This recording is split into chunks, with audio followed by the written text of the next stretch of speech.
Okay, hi. Welcome back to Vincent's Origins. I know it's been 8 months since the last part, but don't worry. I've come up with a solution. For you see, I've decided that as punishment for myself, I am now releasing the whole enchilada at once. That's right, the complete story, right here, right now. So if you're new here, you can watch from the beginning, and if you've already seen the first two parts, I'll leave a timestamp right about now. So, sit back, relax, and enjoy Vincent's Origins. Hello, everyone. I previously told you the story I wrote about Mr. G back in the day. Now I think it's only fair to do the same thing for Vincent. This is Vincent in the Land of Myths, and it was a high school project I had wrote in writing class. Yeah. So, what is this story? Well, this is the first time I ever wrote about Vincent.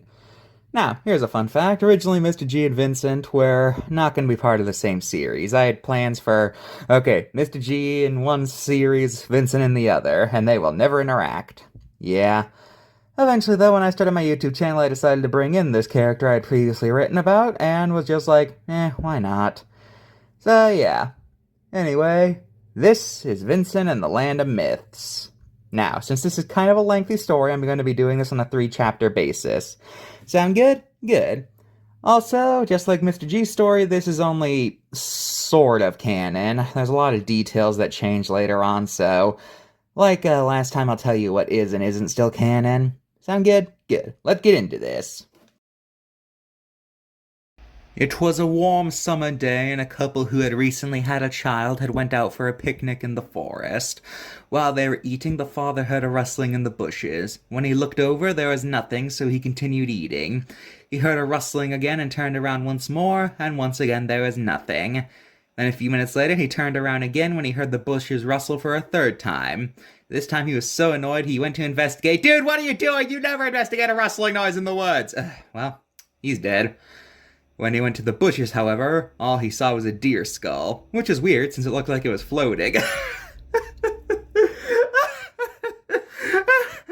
So, all he found is a floating deer skull. Alright then. The deer skull started to rise, and a trail of black steam, which. Wait, hold on. Just then the deer skull started to rise with a trail of black steam, which then turned into a very terrifying shape. At that point, the husband knew he was staring at the legendary Wendigo. He ran to his wife and kid, grabbed her, and started to run away. They kept running and running in hopes to get back to their car. However, Wendigo was much faster and ended up catching the father. He bit right through his neck, killing him instantly, and started devouring his flesh. The mother kept running until she was away, but ended up running further into the woods, getting lost in the process. Way to go! She stopped to catch her breath, at which point she sat down and started to cry over the loss of her husband. Just then out of the bushes came a gigantic ape creature. She didn't know what the creature was until she noticed that his hind legs were huge. Okay, let me get this straight. You see a giant ape creature in the woods, and you don't instantly recognize it's Bigfoot. Like, what else could it have been? What else could it have been? She knew she was face to face with Bigfoot. No crap, ape in the woods, who were you expecting? Santa Claus? She was about to scream, but then she had a realization. She knew there was no way she could handle this baby by herself. Wow, way to diss single parents there past me. So she resorted to a drastic measure. She presented the baby to Bigfoot, who at first had no idea what she was doing. Oh, no, wait, no, I didn't write that. I wrote, who at first had no what she was doing. Typos. Until he noticed the sad look on her face, at which point he knew what to do. He grabbed the baby and walked off with it. And though the woman kept weeping, something about him made it seem like this is the best thing to do. She started walking back towards society. So, you just gave your child to Bigfoot. I mean, Bigfoot's not usually said to be hostile, but still, if I'm injured in the woods, I'm not just gonna give up my baby to a random grizzly bear, you know, or a pack of wolves. You are more trusting than I am, lady. Bigfoot then walked towards a certain tree, carefully holding the baby in one arm. Using his other hand, he started moving around the bark on the tree into a certain pattern. When he did that, a hole opened up on the tree and he went through. Well, that was chapter 1. Yeah.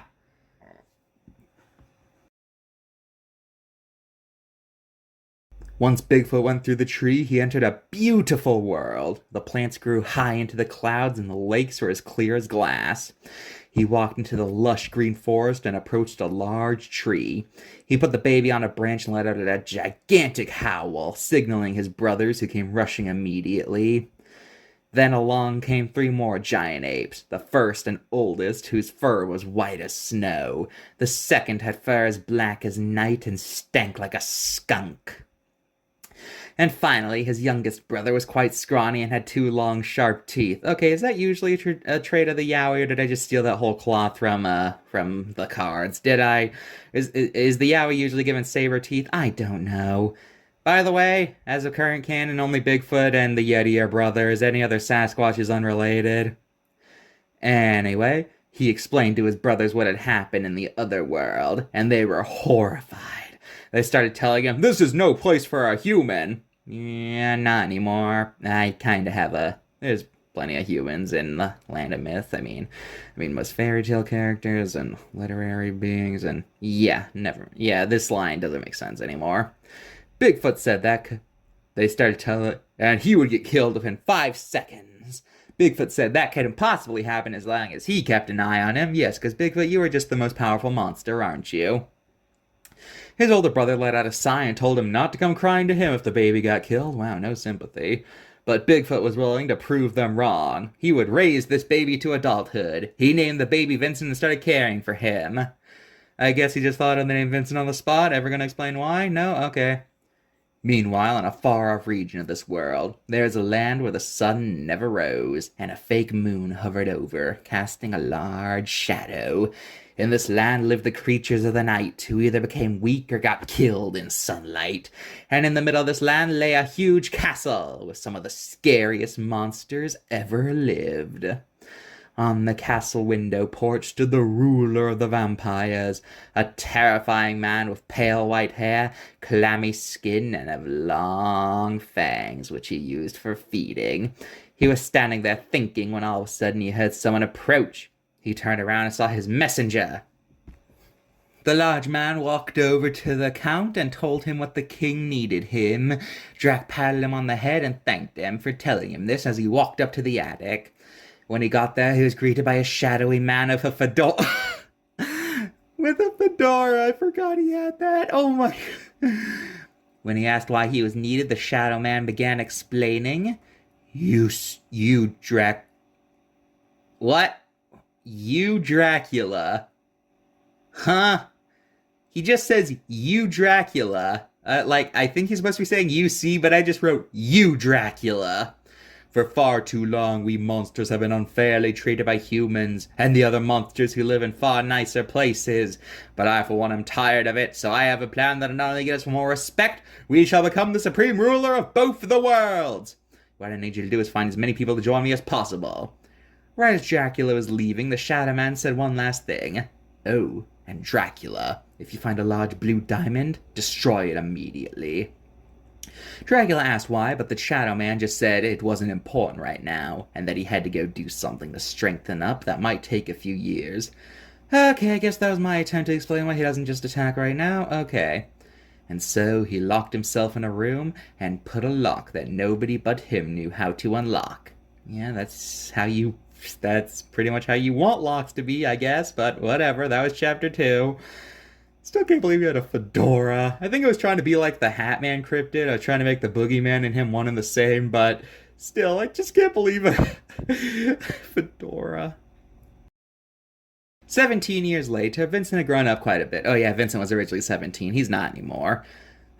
He was quite a hairy fellow due to growing up without any means of shaving and was quite scrawny due to his diet.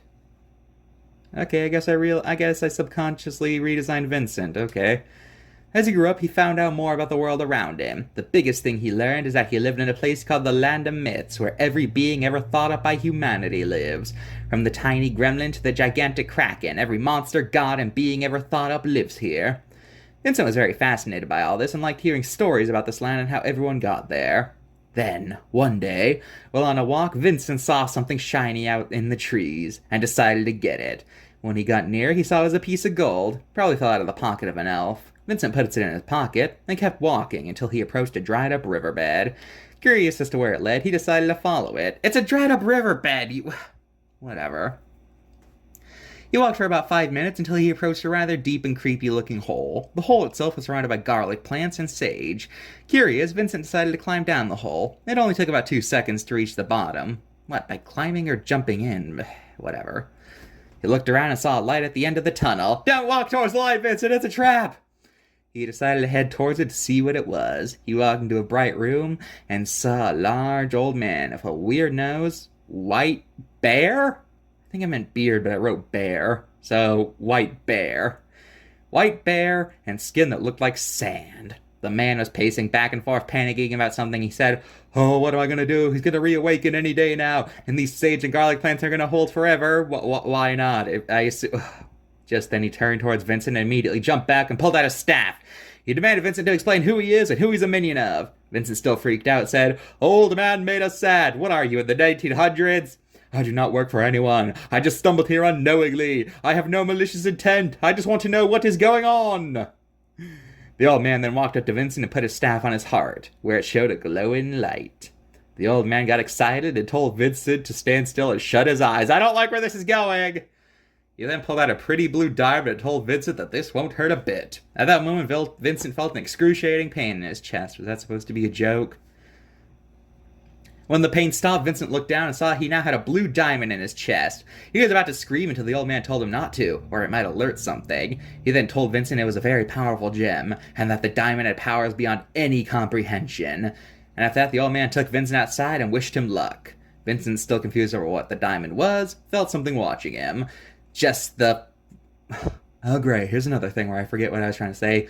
Just the from out of the bushes. I think I was trying to say just then from, but whatever. Came 3 rather ugly goblins. Aren't goblins just generally seem to be ugly by default? That seems kind of redundant. Green, red, and blue. The blue one said, "Well, well, well, boys. Looks like we found the human." The red one piped in. "It appears to be so. And that's what I see... And what's that I see in his pocket?" he asked. The green one said, "My oaths don't deceive me. I would say that's a piece of gold. And you two know much how we like gold." The blue one spoke again, saying, And do you two know what we do when we see someone with gold who doesn't share?" The green one then said, "If I remember correctly, we slaughter them and take the money anyway." He pulled out a hatchet and ran towards Vincent until he noticed the diamond on his chest. That wasn't the first thing you noticed? You noticed the tiny piece of gold and not the big gem on his chest? What is wrong with you guys? At which point he decided to take that instead, so he reached out and touched the diamond. But when he did, the diamond released flashing lights as the goblin felt a bit of himself being drained away. When the light stopped, the goblins were so freaked out they ran off screaming and pushing each other over. When Vincent touched the diamond, a silhouette of a goblin appeared on it, and there was another flash of light. When he could see again, Vincent noticed that his hands were a sickly green and his nails were sharper. He also felt shorter? Don't you mean... How do you feel shorter? And he could hear better. When he looked at himself in the lake, he saw he was a goblin. He was scared and jumped back. Whereupon, getting back up, he saw the diamond was now a spike on a helmet. Oh yeah, I forgot. The gem was originally supposed to take different forms depending on what Vincent turned into. He touched him, was back to being a human. Vincent realized this gem had the power to turn its owner into anything it touches. He was both amazed and creeped out at the same time. Oh yeah, early on the diamond was like a DNA storage thing. It really had nothing to do with the concept of being the Sandman, so later on I kind of restructured it, so it's more like shape-shifting, where Vincent reconstructs his body into the forms instead of it like being some weird DNA thing. Yeah. We'll also think about the morally questionable uses of the gem. Vincent, what are you implying? However, it was getting late, so Vincent just decided to go back to his tree and get some rest. Meanwhile, in the land where the sun never rises, the Count was looking at the shadow in the distance to gauge when the Shadow King would be ready for his plan. What? when all of a sudden he heard something from behind him. And he turned around and says, "Good friend Frankenstein." He was a tall, muscular, rather handsome fellow, skin as green as grass and two bullets coming out of his ears keeping him alive. "That's movie Frankenstein, dummy," he said. "Ah, hello, Frank. I was expecting you. So, do you have any good news?" Frankenstein looked at him and said, "Yes, Drac. After many months of searching, I found the last thing we need for our army." He pulled out a shiny gold oil lamp with a little scarab beetle on top and Arabic writing on the side. Dracula picked up the lamp and rubbed it vigorously, at which point the lamp started smoking and a large cloud of smoke came out. Started smoking, a large cloud of smoke came out. Yeah, that's not a redundant statement. It started shaping itself. A large, muscular man wearing a turban and a black vest came out of the cloud of smoke. He looked at Dracula and sadly said, "Hello, I am the genie and I will grant you 3 wishes." Dracula got a fiendish look on his face and said, "Listen here, genie, I'll give you your freedom on one condition." The genie looked at him interested and said, "I'm listening." Dracula then said, "I will let you free if you agree to join the army of the Shadow King that will conquer the world." The genie got an evil look on his face and started thinking about it. And he agreed. Well, that's all for this episode. So, you might have noticed I never actually call the Boogeyman the Boogeyman. I keep calling him things like the Shadow Man or the Shadow King. That's because at that point in time, I was genuinely worried about calling him the Boogeyman out of fears that would be too ridiculous of a thing to call him. I was kind of embarrassed to use that term, if you get what I mean. As for that whole Vincent obtaining the gem thing, yeah, that's nothing like how it is in current canon, but that's a story for another day. The next morning, Vincent woke up and he felt like something was watching him. He looked up. No, wait, no, sorry. He looked up and saw a vampire staring down at him. So, was the vampire, like, on top of him, like, pinning him down? How did Vincent not feel that earlier? Or was the vampire hanging from a branch? Or... I'm confused what's going on here. Vincent quickly rolled off the branch along with the vampire. Okay, so I guess he was pinning him down. Why was he just staring at Vincent until he woke up? Why not just take the gem right there? Oh, whatever. And the two stared at each other before the vampire said, "There it is. All I have to do is get that diamond and Drac is sure to be proud of me." Why did you waste time staring at him? Why not just take it then and there? You are an idiot. Maybe he'll even let me drink the AB negative blood. Ah, you get it? Because it's the rarest blood type, so it'd be like a fine wine. Ha ha ha. Vincent was about to run when the vampire jumped at him, reaching for the diamond. When it touched the diamond, there was a flash of light that drove the vampire off in fear. You know, I just thought of something. What would happen if something touched the gem more than once? Like, first time it, like, collects your DNA, but... what would happen if you touched it again? Would he be able to take it out that time? Yeah, I clearly did not put much thought into how this worked. Anyway, Vincent then looked at the diamond, and he now had a silhouette of a vampire on the diamond. When he slid his finger on the silhouette... hold on. When he slid his finger on it, the silhouette of the goblin appeared. Okay, it was written properly. I don't know. Vincent knew that his theory about the diamond was right. Also... what does this have to do with being the Sandman? Literally, what does collecting DNA that lets you turn into another creature have to do with the guy who puts you to sleep? And that's one of the biggest reasons I retired this concept. If I give Vincent a power, it has to relate some way to being a being of dreams. Now his shape-shifting is the result of reshaping his body, like sand. So, Sandman, reshaping his body, yeah. Yeah. Yeah. Just then, the vampire came back, but this time he had a big, muscular vampire with him, who did not look happy. Vincent then had an idea and turned himself into a vampire to fight the two vampires. Yeah, that should go well. I mean, you're inexperienced being a vampire, and these two are born vampires, so yeah, I'm sure this will go well. When he did, his skin became gray and clammy, his clothes and hair were pure black. Okay, I can get the hair, but why would his clothes turn black? Are vampires just genetically predestined for black clothes, or does any clothes they wear turn black? Oh, whatever, I'm thinking too much about it. And his canine teeth were long and sharp. Vincent got into a fighting position and got ready for some pain. But when his foot accidentally went into some sunlight, he shrieked in pain. What is... So, wait, are they all standing in shade? Where are we geographically right now? He pulled it back into the shade, where as soon as he did, the big vampire punched him so hard he was sent flying back into a large rock. Did he not reach any sunlight during that? He looked to his side where he saw a vampire's greatest weakness, a large sunny field. Where are you guys? So Vincent turned back into a human and ran dead center into the field. The two vampires reached the end of the shade, realized they couldn't get through, hissed at Vincent, then ran off. Why are you guys even active during the day? I mean, you're vampires. You should know you can't go in the sunlight. This seems like a really stupid idea. Vincent then wondered what on earth Count Dracula wanted with the diamond. He felt like something was up and decided to figure out what it was. So Vincent decided to go to the one place that always had the answers to his questions. He started running through the forest until he bumped into someone. He looked up and saw it was his uncle, Uncle Yeti. Why is that such a stupid phrase? Massive Ape looked down at Vincent and asked what was wrong. Vincent then explained everything that had happened to him since yesterday. His uncle sighed and shook his head. Said to I didn't write and said, it just said shook his head, said to Vince.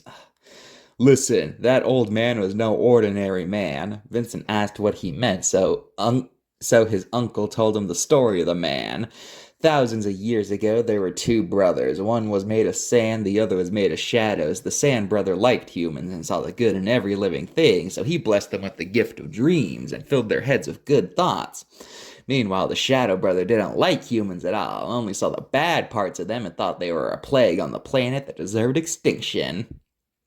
So he cursed them with horrible nightmares and evil thoughts. Even worse, he would sometimes kidnap humans and corrupt their hearts, turning them into shadow beings just like him.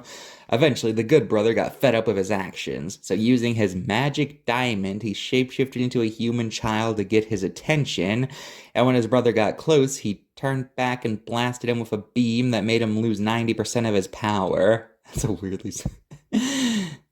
His brother was mad, but there was nothing he could do. But he knew that both their powers were directly connected to the state of humanity. The more positive humanity was, the more powerful the good brother was, and vice versa. So he went off in order to make humanity suffer for the rest of his life. I'm confused here. How does this work? Was the old guy just the original Sandman? Were there no other Sandmans? Yeah, this is before I decided that the Sandman is in the gem. It's not literally his gem, he's inside of it, and that's what gives power. I'm confused. Why did he even have a gem at this point? After hearing this story, Vincent realized he had to do something in order to keep him from destroying humanity. He thanked his uncle for the story and ran off to stop the Shadow Man. Just call him the Boogeyman, you coward! While he was running, he saw the same two vampires from earlier conversing about something. So what are we gonna do now that we know where the diamond is? Don't worry. The plan is already going down and all that's left is for our king to become more powerful. The two vampires flew off, but out of the skinny vampire came a piece of paper. When Vincent picked it up, he read it over and saw it was a map. He saw that each region of the land had a large red X over it, and the only parts that didn't were the underworld and Mount Olympus. Vincent realized from this map that he should probably head to the forest first, since that was the closest location. Okay. So that was chapter 4. Lot of things that I have to question there. Let's move on to chapter 5.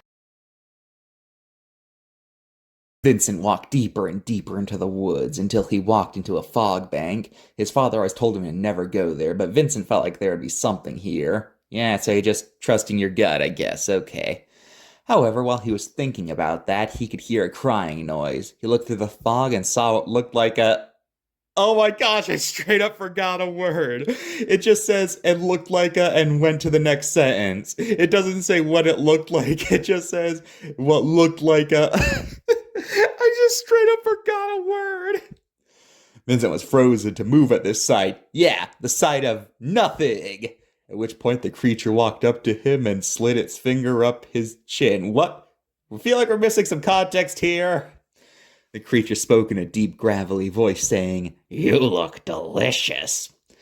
Vincent was very confused. Asked him, what he meant, to which the feature replied with, "It's been a while since I got lean meat. Usually the people I catch are very fat. Sure, it gives me more food, but it feels more satisfying to catch someone as skinny as you. Why, I believe the last time I caught someone lean was 17 years ago. Lovely day, saw this couple having a picnic with their kid. Sure, the mother and baby got away, but I got the father." Okay, what was the point of saying that? What was the point of that tangent? What was the point? Okay, is Vincent gonna put two and two together? Let's find out. As the creature talked, Vincent tried creeping away, but then the creature noticed and pounced him. It then whispered in his ear, "You really thought you could escape the Wendigo?" It got up, keeping its foot on Vincent, which started to slowly crush him. But Vincent remembered about the diamond and quickly touched it. Why not try to get Wendigo to touch it so you can turn into him? However, Vincent remembered about the diamond and quickly touched it, turning him into a goblin. Why would you become a weaker creature? Oh, whatever. Taken back by this, the Wendigo jolted back in surprise. Vincent quickly got up and jumped on a pile of bones. The strange part was that while looking at all the bones, Vincent could think about was how they could turn into a weapon. He then got an idea. While the Wendigo was trying to figure out what was going on, Vincent grabbed a long bone and ripped the end off. He then looked back at the Wendigo and looked straight at the blue spot on his chest. Vincent ran straight at it and struck the bone right through the heart. The bone shook for a second and then an icy blue liquid burst out of the spot. Wendigo let out an agonizing scream as it slowly fell towards the ground. Once all the liquid was gone, his shadow body disappeared as well as the red eyes and the deer skull. Vincent picked it up and noticed something shiny in the back of the skull and started shaking it to make it come out. When it did come out, Vincent saw it was a green key with a picture of the forest on one side and a drawing of Dracula's castle on the other. Vincent realized this must be a key for the castle and shoved it into his pocket.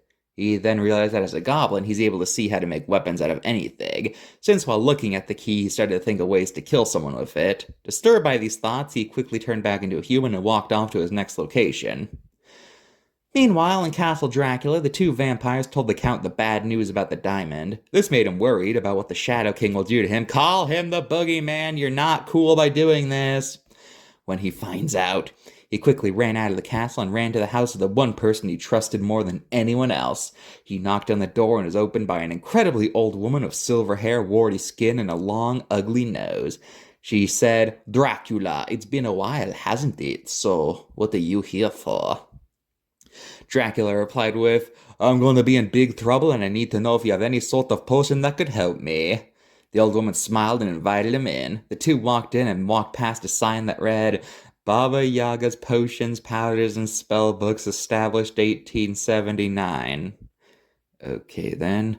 Dracula and Yoga walked into a room lit by the glow of a green bubbling liquid inside of a large stone cauldron. The two walked over to a case full of bottles containing liquids of every color imaginable. Yaga then said, "All right, pick your poison." Dracula looked at all the potions and got a big smile as he started grabbing a bunch of potions. Meanwhile, as Vincent was reaching the edge of the forest, he heard a cry for help. When he went to investigate, he saw his own father was locked in a black cage. He asked his father what happened, to which he responded, "I was out picking berries when all of a sudden I was jumped by the Wendigo and locked in this cage." Vincent asked if he could get him out somehow, to which Bigfoot responded, "Unfortunately, this is a shadow cage. It only breaks when its creator has died." Vincent understood and knew this meant he had another reason to defeat the Shadow Man. He then looked and saw the swamp off in the distance and ran off there. Okay. 1. What was the point of the Wendigo bragging about that whole killing Vincent's father thing if it didn't do anything? Secondly, why did the boogeyman kidnap Bigfoot exactly? At this point, it's implied he doesn't know Vincent has the gym yet, so why did he do it? Was he just feeling like a jerk? I don't know. Let's move on to chapter 6. Vincent walked into the swamp and immediately the bottom of his jeans got soaked by the ankle-high swamp water. So, wait, if it's ankles, it'd be... oh, whatever. He then walked through the water when he was walking through the water when he heard something behind him.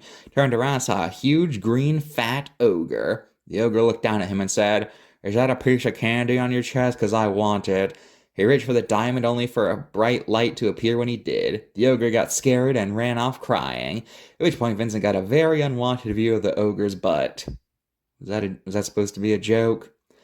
Vincent looked at the diamond and now a silhouette of an ogre appeared. Before Vincent could process what happened, the same ogre from before appeared, still bawling, and with him he had a blue hunchback creature, a troll.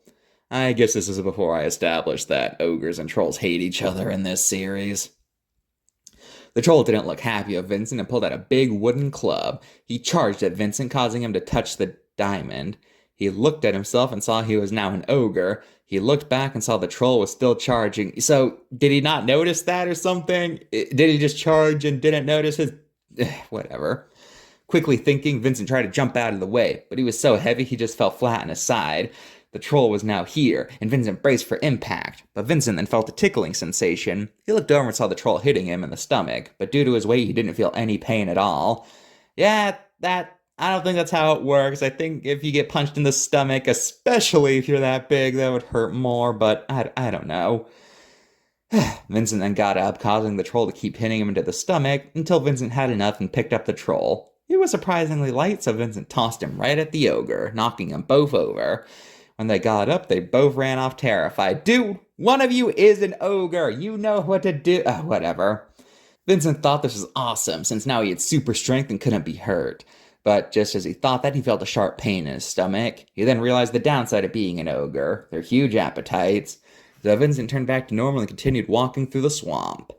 As he walked through the swamp, he started thinking about what he will do when he confronts the Shadow King. And all of a sudden, he bumped into something. Looking at it, he realized it was a statue of a centaur in a fearful stance. He found it odd there was a statue like this in the middle of a swamp, but... Did I steal this plot point from Percy Jackson? If it reveals it's Medusa, then I totally stole this plot point. Oh my... I mean, a petrified centaur tipping you off that Medusa's around... Yeah, that's just blatantly stealing. He found it odd there was a statue like this in the middle of a swamp, but did not think too much about it until he saw another statue, and then another one, and another one, and another one. He looked and saw there were a lot of various creatures in fearful poses. Vincent realized what this meant and quickly got out of there. While he was running, he heard some voices calling for help. Turning around, he saw 3 black cages, each containing something that was hard to make out from the distance. As he got closer to the cages, he saw 3 cages containing 3 green-skinned women. Each of them was wearing a dark green dress and had skin that looked lizard-like. He then looked up at their heads and saw they had snakes for hair. He quickly realized who these were and was about to turn around when all of a sudden one of them turned around and looked him right in the eye. This is weird pacing, but whatever. Vincent panicked and fell to the ground. Antic painting. I think I meant to write anticipating, but I wrote antic painting, his petrification. But a minute went by and he didn't feel any different. Confused, he looked back at the cages and saw all 3 of them were missing their eyes. Vincent screamed at this sight, to which one of them replied with, "Oh, good heavens, that was louder than a banshee." The skinny one then said, "If you're scared, think how we feel."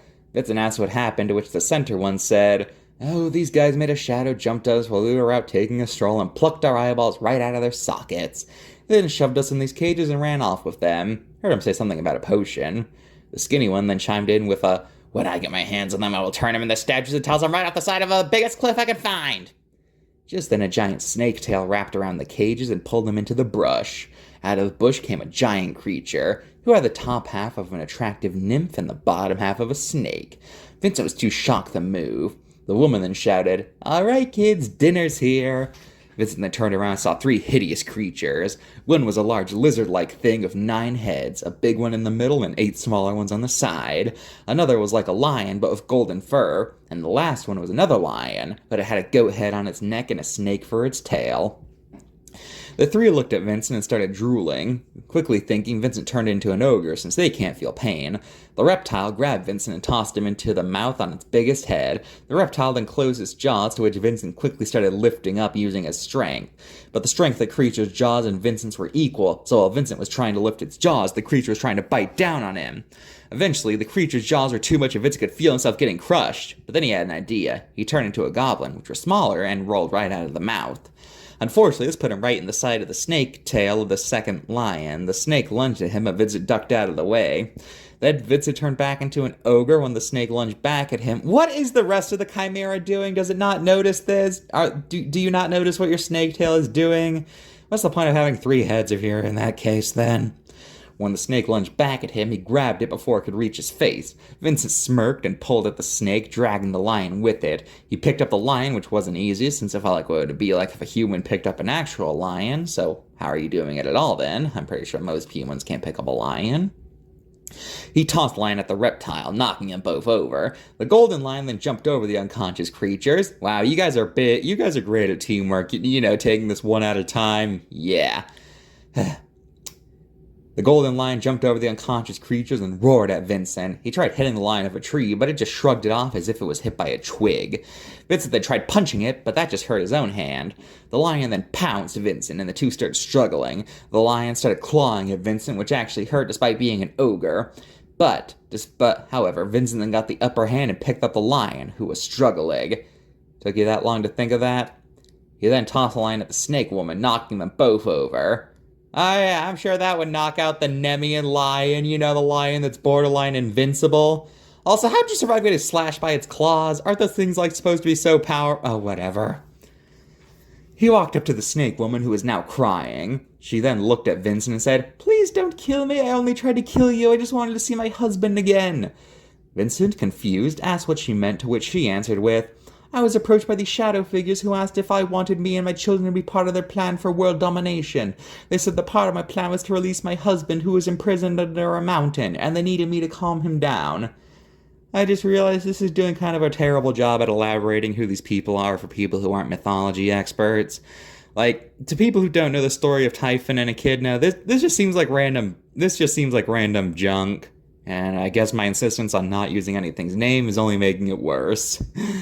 She kept on crying and then said, "If you let me live, I'll give you this." She pulled out a turquoise key that had a picture of the swamp embossed on it. Vincent accepted, grabbed the key, and ran off to the next location. Along the way, he passed by the cages of the snake-haired women again. He walked up to the cage of the center one and promised her he would get their eyes back. The woman then said, "Thank you," and kissed Vincent right on the cheek. Wasn't pleasant, though. He felt the snakes rub against his head while it was happening. But still, Vincent was in shock and didn't know what to do. He then got a hold of himself and ran off into the horizon. Meanwhile, I made the same mistake again! Yoga was staring a large wooden spoon inside of her cauldron when all of a sudden she heard someone come in. When she turned around, 3 shadow people looked at her and said, When she turned around, she saw 3 shadow people looking at them.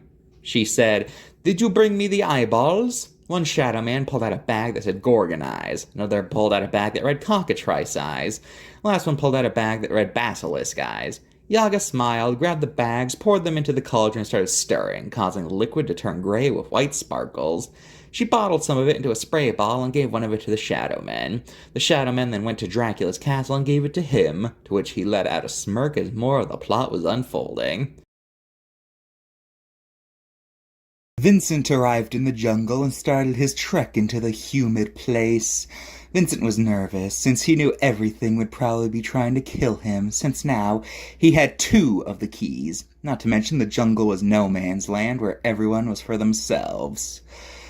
Just as he was thinking that, he felt like he was being watched from the trees. When he looked behind him, he saw a huge gray cat, who I'm just gonna assume is meant to be the Mingwa. Yeah, I'm gonna be honest with you guys, at this point in time when I wrote this story, I was only aware of the monsters and Monsters of the Mind, and, any famous monsters that already existed, so I had a very small reference pool for this kind of thing, so yeah. It had a large puffy mane on its neck and stripes running down its back. Oh yeah, I was trying to make it seem like it was a hybrid of a bunch of cats. It licked its lips and jumped at Vincent. He started running away from the cat, but the cat had the speed of a cheetah. Then it shouldn't even be a chase, and he should have caught Vincent right then and there. Vincent started thinking this might be the end, when all of a sudden, the cat saw something behind him, got scared, and ran off. Vincent started laughing until he realized that the cat probably ran for good reasons. He nervously turned around, and to his amazement, he saw an absolutely gigantic creature with a huge long neck and a big fat tail. Vincent recognized this creature from the stories his father told him. Apparently, before humans, creatures like the one he was looking at were the ones in charge of the planet. And then something happened to them that killed every last one of them. I mean, except for birds, but whatever. But It really made Vincent think about the delicate nature of life and how any species could go extinct at any time. Okay, calm down, 16-year-old me. You're getting weirdly philosophical here. What was the point of that? It also reminded Vincent that if he didn't stop the Shadow King, again, I'm avoiding the word boogeyman like the plague, I see, then the same thing would happen to humans. Then he got an idea of how to get through the jungle. He ran over to a fern plant, plucked a frond, stood in front of the creature, and whistled. The beast looked down at him and went for the frond. By the way, I tried writing frond in this story, but every time I wrote front, so yeah. At which point Vincent climbed up its neck and sat down on its back. The beast looked at him, to which Vincent pointed towards the heart of the jungle. How do you know that's where the key is? The creature looked there and started its trek towards there. So, is Michele Mbembe meant to be sentient in this story? That's what I'm gathering. Yeah, I'm pretty sure this beast is meant to be Michele, since, it's a sauropod in the jungle and all that. Yeah. Vincent calmed down and started admiring the pretty waterfalls, the interesting fauna, and the absolutely breathtaking flowers. Vincent started wondering about what would happen when he met the Shadow King and what the plan for defeating him was. However, Vincent got the thought this would be impossible since he is literally made of shadow, not to mention the fact he has an army of shadow people that could be anywhere at any time. Vincent got more and more intimidated by the idea until he actually started to feel hopeless about this, thinking it was going to be a lost cause. He also thought that if he fails, it'll be all his fault when both worlds get taken over. Vincent lay down on a slump on the verge of tears when all of a sudden he heard a growl that stopped the beast right in its tracks. Vincent looked ahead, and slowly emerging from the trees came a huge two-legged creature that resembled a mixture of a bird and a reptile. Yeah, I never said the word dinosaur in this story. I thought I was being clever. It had the feathers of a bird running down its back, but below that it had the scaled belly arms and jaw of a reptile. What is this meant to be? It just sounds like kind of a generic theropod, so don't even ask. I have no idea who this is meant to be. It let out a loud shriek at Vincent, which spooked the beast, making him knock Vincent off his back and onto the mud. When Vincent looked up, the bird reptile was looking at him. That was phased weirdly. With a hungry look on its face, Vincent then got up and noticed that the creature had a key around its neck. Okay, so is it in on this, or is it just a feral beast that the boogeyman gave a key to just because? I don't know.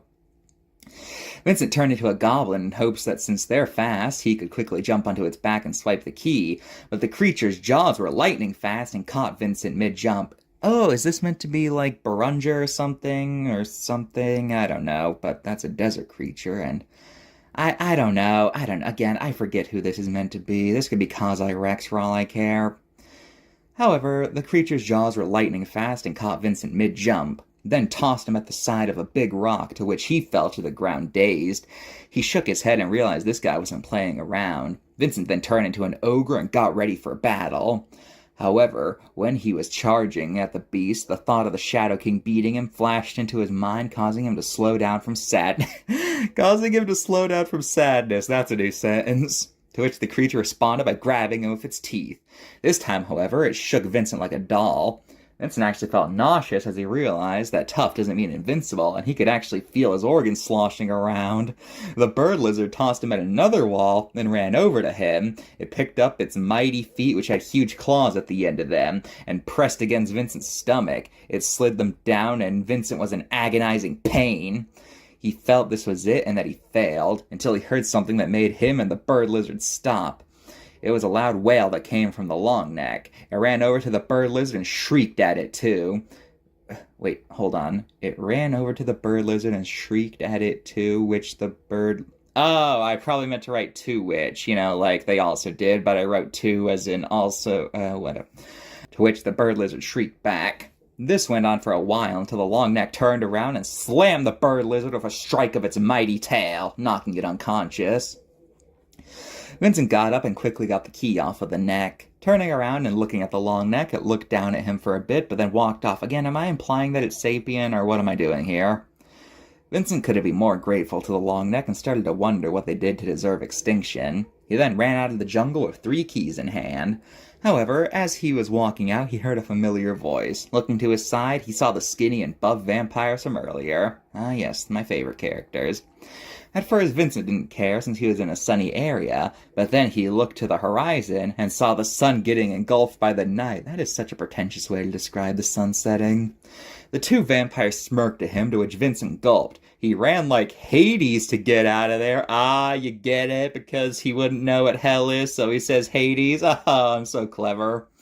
He kept running, but the vampires were gaining on him. Vincent thought he wouldn't make it until he noticed that through the trees there is an area that he could probably fit through as a goblin. So he did and jumped through, making it just fine. He stopped to laugh for a bit before noticing there were piles of bones everywhere, alongside big, pretty flowers. However, he noticed the petals of the flowers were lined with teeth. As if that wasn't bad enough, the two vampires turned into bats to fly through the hole and were now with Vincent. But he had an idea. He ran over to an area near a flower and started taunting the two. When the vampires charged, the plant sprang up and ensnared the two with its vines. It lifted the two in the air and put them in its gullet, legs first. Vincent looked at the two, gave a cocky wave, and skipped off. Ah, shoot, he got away, said the skinny one. Hey, do you feel like something is being drained from your veins, said the buff one. After that, Vincent went up into a tree and fell asleep, knowing he had collected the keys today, and that's all that mattered. Meanwhile, on a tall mountain named Olympus, the lightning god Zeus had called a meeting between all the Greek gods about some issues that had been happening recently. Okay, first things first, does anyone know where Eros is? He said. All the gods began looking at each other, concerned and confused, until Zeus explained, he went to go see his friends and he hasn't returned. At that point, the god of wine, Dionysus, got up and said, yeah, I think I saw him getting frozen in a block of ice made by a man made of ice. Every god then burst out laughing until Zeus quieted them down and said, Dionysus, now is not the time for one of your stories. To which he responded with, I swear it's the truth, I saw him get carried in for the block of ice. After he said that, the huntress goddess Artemis said, yeah, right, like the time you said that a purple dragon was the one who drank all my nectar. Everybody laughed, and then the hero Heracles chimed in with, or the time you claimed it was Ares who used all my ointment. Everybody laughed again, causing the marriage goddess Hera to say, or how you always claim I'm in a healthy relationship. Nobody laughed, and everyone just looked around awkwardly. Ha ha ha ha, this is a funny joke, I guess. Zeus then said, listen, we need to be taking this a bit more seriously. Both his mother and wife are heartbroken. If we don't do something soon, I'm afraid we'll have another Persephone situation on our hands. Everyone turned towards the harvest goddess Demeter, who was still in her winter depression. Okay, so I guess the story takes place in the winter, okay? Everyone, without saying a word... Zeus then said, okay, item number 2, anyone know who that guy is? Everyone turned around and saw a strange-looking individual who looked like he didn't belong. Without saying a word, it ripped its face off, revealing it was a shadow person. It pulled out a bottle containing a gray liquid and sprayed all the contents at once, creating a huge cloud of smoke. When it cleared, the shadow man looked over and saw all the gods had been turned into statues. He laughed and limped back to the castle to report the good news. Okay, so that was kind of my attempt to explain why there were no gods attempting to stop the boogeyman. They got petrified.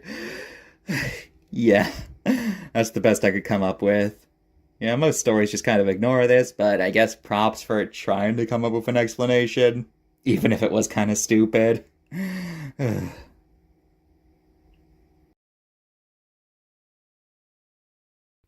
Vincent got up early so he could get a move on, and while he was walking through a big field, he suddenly heard a loud shaking noise.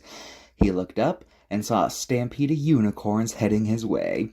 Vincent ducked for cover as thousands of unicorns ran right over him. One then stepped right on his diamond, causing the bright light to flash again. After the stampede, he saw what had made the unicorns run away was a pair of dragons chasing them. One looked at Vincent and swiped right at him with its claws. Luckily, it hit the diamond, causing a bright light that made the dragons run off and keep pursuing the unicorns. Looking at the diamond, Vincent saw that he now had a unicorn silhouette and a dragon silhouette. Again, I want to remind everyone that this whole DNA collection thing, that's not a thing anymore. Vincent just can reassemble his body, you know? I don't even get what this original power even had to do with being the Sandman. Like, why does it collect DNA? It's very bizarre. I think I was just ripping off Ben 10, honestly. Anyway, he felt excited about the dragons since they're very powerful creatures. Not so much for the unicorns, though, which Vincent felt was just okay. Wow, racist much? Once Vincent looked up, he saw off in the distance was the... I forgot I did this. Was the Great Holiday Tree, a place where a bunch of good-hearted individuals come together to make celebrations for humans. Totally not just ripping off Nightmare Before Christmas here. No, siree. No. Those are holiday trees. This is just a singular tree, so it's different. When Vincent walked up to the entrance, he saw some icicles hanging from the branches. He thought this was odd since autumn just started a day ago. Oh, so it's autumn, not winter, okay.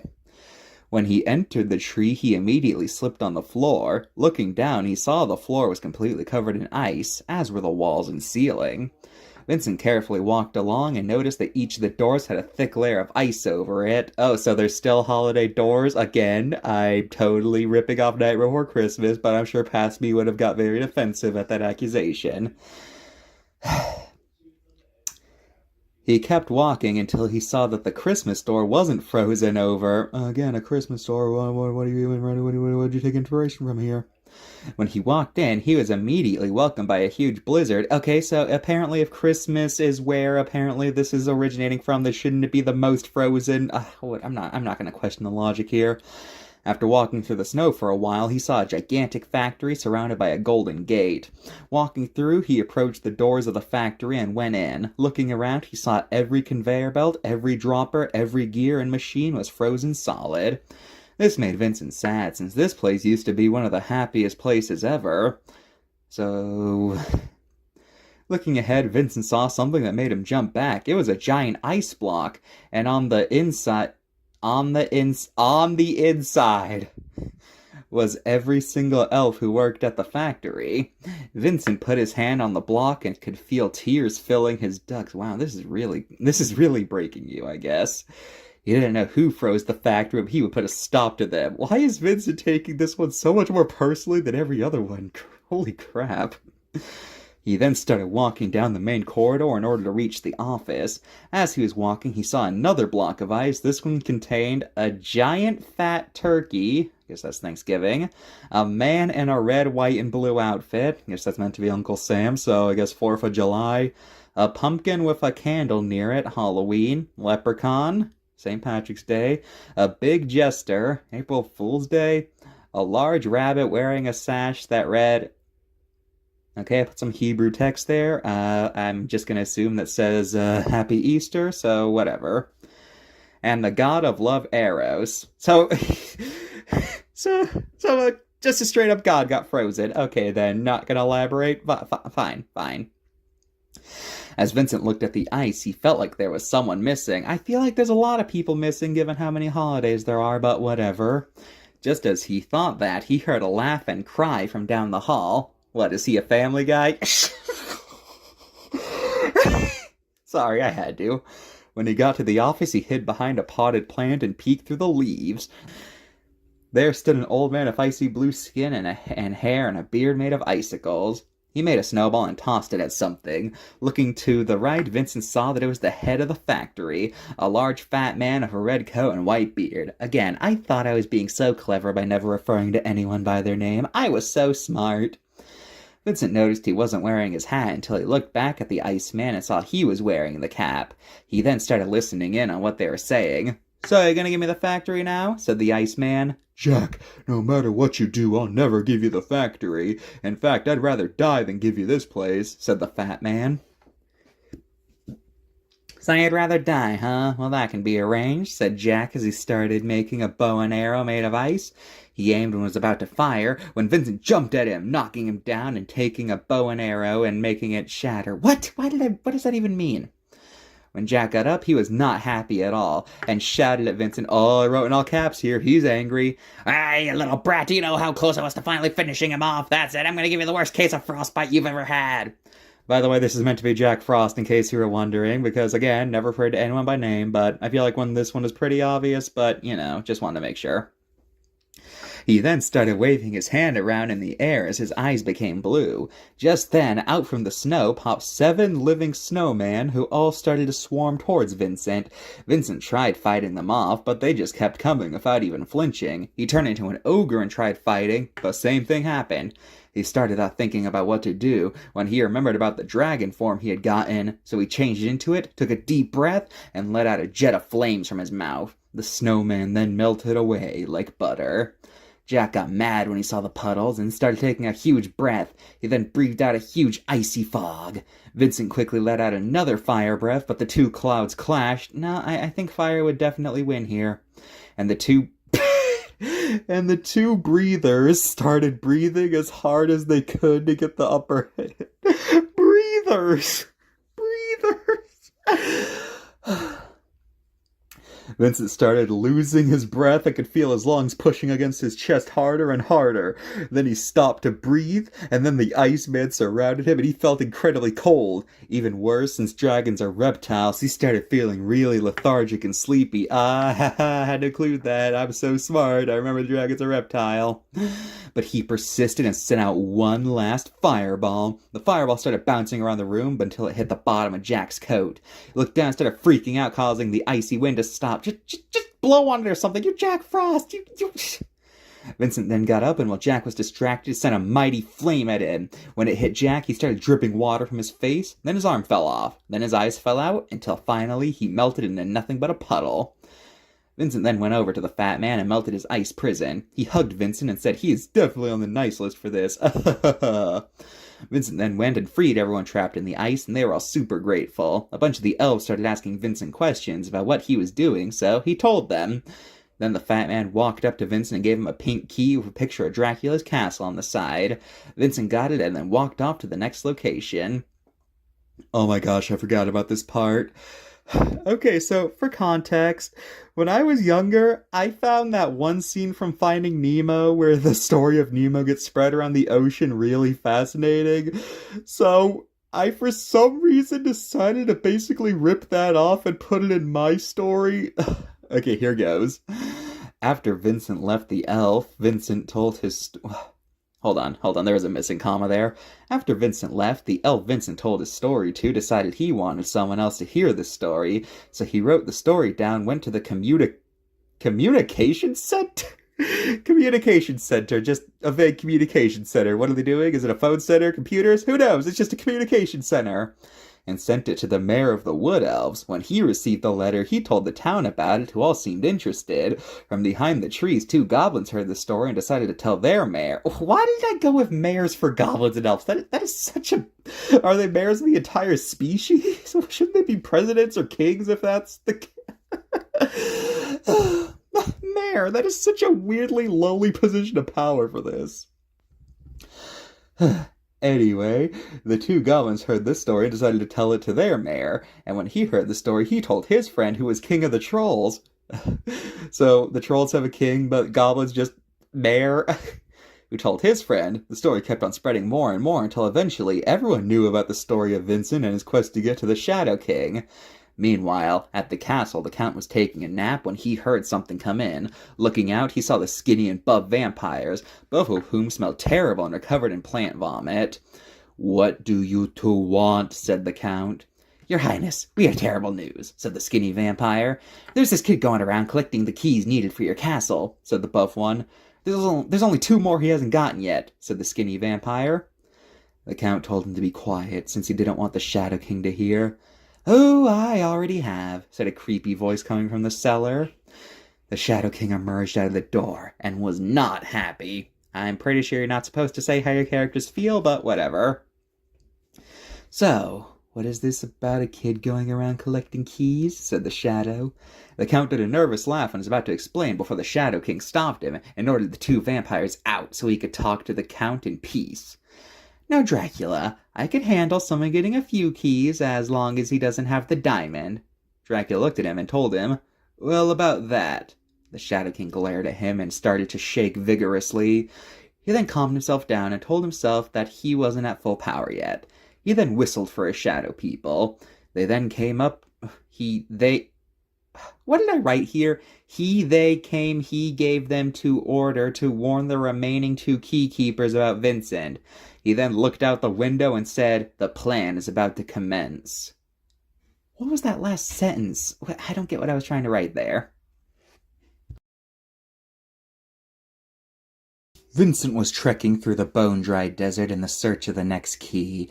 However, he started to get really thirsty and sweating heavily. There's a missing word there, I think. Eventually, he resorted to crawling instead of walking, but the heat was too much and he collapsed. Vincent then awoke when something wet was around his face. He looked up and saw a jackalope was licking his face vigorously to get the sweat. When Vincent got up, the jackalope ran off into the horizon. Looking over the hill, Vincent saw what he was looking for, the pyramids. Vincent walked up to them and went inside the main one. He lit a torch and started walking through the dark chambers. As he was walking, he started admiring the paintings and hieroglyphics on the wall. He kept walking until he bumped into a large door. Looking at the door, it had the following question: "What gets wetter as it dries?" He looked down at the door and saw an area of wet clay to write his answer. Vincent wrote a wag, and the door opened, revealing a large chamber. When Vincent walked in there, he saw a bunch of pressure plates and a note on the wall that said "light as a feather." Looking to the sides of the wall, Vincent saw a lot of skeletons that had darts stuck in them. He took a deep breath and started taking the lightest possible steps he could take. However, it didn't work and the plates went down. Vincent then got on the floor and started rolling. He made it to the other end of the room just as the darts came out. Vincent let out a sigh of relief and kept on moving. He then walked into a hallway with bones surrounding the corners. He heard something that made him freeze. A hideous creature with the head of a woman, the body of a lion, and the feet of an eagle appeared. The creature smiled and told Vincent that if he wanted to pass, he would need to answer a question. If he answered wrong, he would be devoured. Vincent accepted the creature. Again, missing a word here. Vincent accepted the creature, then asked the question: "What has 4 legs at dawn, 2 legs in the—" However, before she could finish, Vincent answered humans. The creature screamed and asked how he knew that fast, to which Vincent told her that that's the same riddle she's been asking for hundreds of years, and that pretty much everyone knows the answer at this point. The creature opened the door, and Vincent walked through as the creature started to thinking of a new riddle. Vincent then walked down a narrow hallway until he heard something slide underneath him. Looking down, Vincent saw he stepped on another pressure plate. The ground beneath him turned into a slide, and Vincent slid all the way down into a large chamber full of gold. Looking around, he saw something that caught his eye. It was a shiny ring made of gold and jewels. What makes it stand out exactly? I'm pretty sure everything in here is made of gold, or has jewels on it, so I don't get why this stands out. Vincent picked it up and decided to take it with him as he continued his trek. He then passed by a painting of the Egyptian gods. One odd thing, though, is that all the gods look terrified in the painting. So I guess the boogeyman has the power to trap people in paintings? Is that ever going to be elaborated on? Oh, whatever. He then heard laughter coming from the next room. He walked into a room that was oddly empty. However, when he turned around, he saw a horrible sight. The entire fairy population had been shrunk down and turned into small jars. Just then, they disappeared into thin air as the laughing noise came back. The room started filling with smoke that headed towards the center. It formed together into a large, muscular, floating man. He floated down, bowed at Vincent, and said, "So you're the one who's been collecting the keys?" Vincent was shocked and asked how he knew this, to which he responded, "Oh, silly child, everyone knows about your journey." Vincent then realized that his fears of the Shadow King learning about his quest had come true. "Yeah, maybe don't blab about what you're doing to everyone. You never, loose lips sink ships, all that. Ring a bell?" "Oh, whatever." The man laughed and said, "Oh well, time to show you the true power of a genie." He then summoned a lightning bolt and chucked it at Vincent. He jumped out of the way and ran behind a pillar. However, the pillar turned into steam, leaving Vincent exposed. The genie then surrounded him with flames as tall as the room. Vincent turned into a dragon and attempted to jump through, but as soon as he did, the fire turned to ice and he banged himself on it. The genie's arms then turned into swords and he started slashing towards Vincent. He turned into a dragon. I thought he already was one. Oh, whatever. and sent a fireball at the genie, but it went right through him. The genie laughed and put his hands into the air. A big ball of electricity appeared and started growing bigger and bigger. Give me my energy, guys! I had to. Startled, Vincent stepped back, slid, and fell right onto his side. He then sat up and started rubbing his side out of pain. When he did, smoke started trailing out of the pocket. Confused, Vincent reached in and pulled out the ring he picked up earlier. A second later, the smoke formed into a large woman who said, "I am the genie of the ring, and I will She stopped and looked at the other genie, who looked up at her. The two looked at each other for a second, and then they both hugged while crying. The male genie said, "I thought your ring was lost forever." "I thought so too, but this young man found it and freed me," replied the female genie. "I didn't even give them names." What the heck? Vincent was very confused about what she was going to do. Vincent was very confused about what was going on until the two genies floated down to him. The male genie shook his hand and told him that he will give him the key and free the fairies if he wishes for his friend to be free. So Vincent obeyed, and all the jars containing the fairies shattered, freeing the fairies inside. Then Vincent was given a yellow key with a picture of a pyramid on it. He thanked the two genies and ran out of there. Meanwhile, at the castle, the Shadow King had called the four noble monsters to dinner. You cannot just say something like that and not explain what that means. To his right sat Count Dracula, and a werewolf who was bigger and badder than any other werewolf. So it says werewolf, but it says big and bad, so is this meant to be the big bad wolf, or did I just make up an OC to represent a powerful werewolf? Oh, whatever. To his left sat the hideous witch Baba Yaga, and the artificial man Adam Frankenstein. Adam Frankenstein? What? Oh, whatever. All of these monsters have caused fear throughout the world for nearly their entire existence, whether it be in Transylvania, Russia, or Germany. That's a very small that's a very small pool. Like 3 countries, that's it? Really? That's all you got? 3 countries? The Shadow King spoke. "Now, as you know, there's been some complications to the plan. Apparently, some snot-nosed kid is going around collecting the keys to this castle." Dracula responded with, "So what are we going to do?" To which Frankenstein responded with, "I don't know, but we have to do something or else this plan will go down the drain." The Shadow King spoke up again. "I'll tell you what we do. We take the thing he loves most and destroy it." The wolf questioned what he meant, and he explained, "This is the same kid that was raised by the big monkey, so we have to get everyone who's friends of him and kill them." The 5 monsters then all started laughing maniacally as they went to do their next plan. Still don't get why you apparently captured Bigfoot earlier than this, though. That was still weird. Vincent had been walking straight for about a day when he finally reached the sea. Something told him this was the last place he needed to go before he had all the keys. Glad to see you're just winging it. However, when he reached the shore, he realized a problem. Neither he nor anything he could turn into has gills. He sat down and started thinking about what to do. Just then he heard a wheezing noise coming from the beach. He followed the noise and came across a beached merman. He sat down and asked him what was wrong, to which the merman said, "It was terrible. The Kraken attacked our city, and since our king is missing, he destroyed everything. I tried to fight back, but it picked me up and tossed me onto the beach."